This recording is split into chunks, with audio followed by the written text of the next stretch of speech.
The countries of Central Asia face significant vulnerability to various natural disasters such as earthquakes, floods, droughts, avalanches and landslides.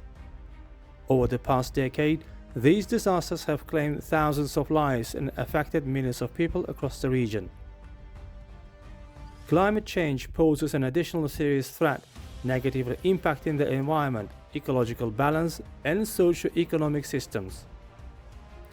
Central Asia is among the most vulnerable regions in the world to climate variability and climate-induced hazards, including extreme weather events. Furthermore, issues related to inefficient land use and inadequate urban planning exacerbate the consequences of natural disasters. To address these challenges, UNDP, with support of the government of Japan, has launched a regional project titled Enhancing Urban Resilience to Disaster Risk and Climate Change in Central Asia.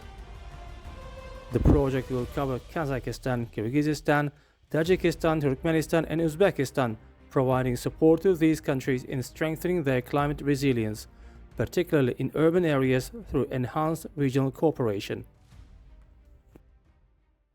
So the climate change now is a very global issue, not only Europe, not only developing countries, but also it's very important like a region like Central Asia. So UNDP, the UN-related organization, expand their put and activities to do something for the climate change in Central Asia. And we, Japan, also always be very helpful, supporting the Central Asian countries' prosperity. So we are looking for some nice project for support Central Asia, not only making some infrastructure or just Japanese companies' investment, but also this kind of project is very suitable for Japanese standpoint. And one more thing is, we Japan had unfortunately we hit by the natural disaster like earthquake, tsunami, typhoon, or flood. So we have lots of experience to how to deal with this kind of issues.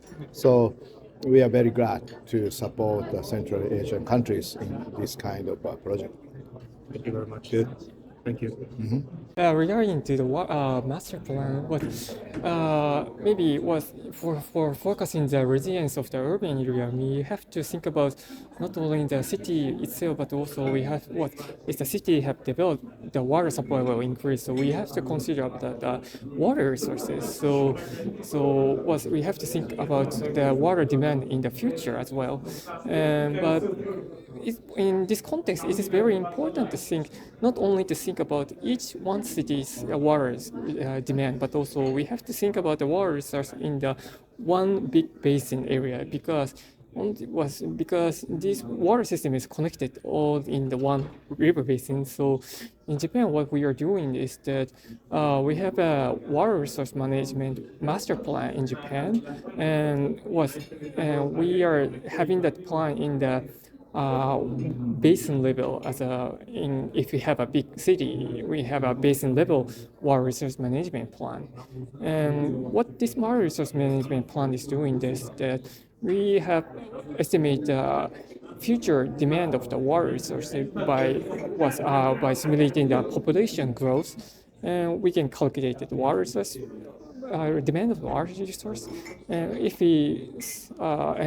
we have developed the water resources infrastructure like such as dams. So every time the dam construction will over the demand of the water resources, the demand of the water demand from the city. So that's why we haven't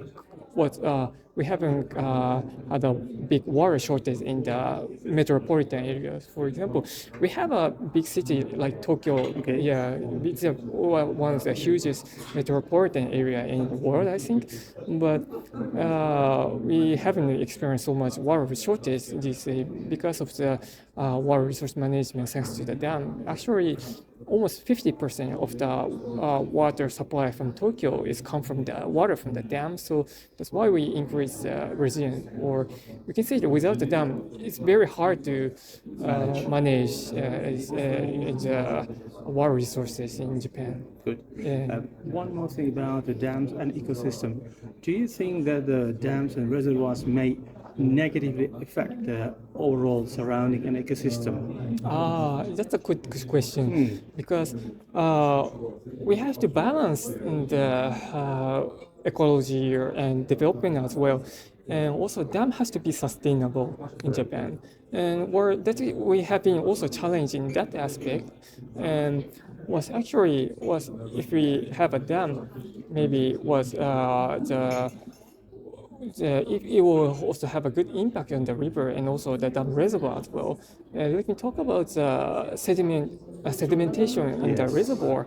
If we didn't do nothing, what dam will also cover with sedimentation also, and also in the downstream area, they will also have a risk for reduction of the sediment. So in Japan, some dam has unique facilities such kind of sand discharge gate under the dams. So if you open the dam with the discharge of the dam, the sand will also go downstream. And we are doing in the basin level. So not only in the upstream dam, but also in downstream dam has that kind of facility. So if we open all of them, the sand will go to the sea, like discharge to the sea. So this is one of the example that was balancing the ecology and sustainability and development like that.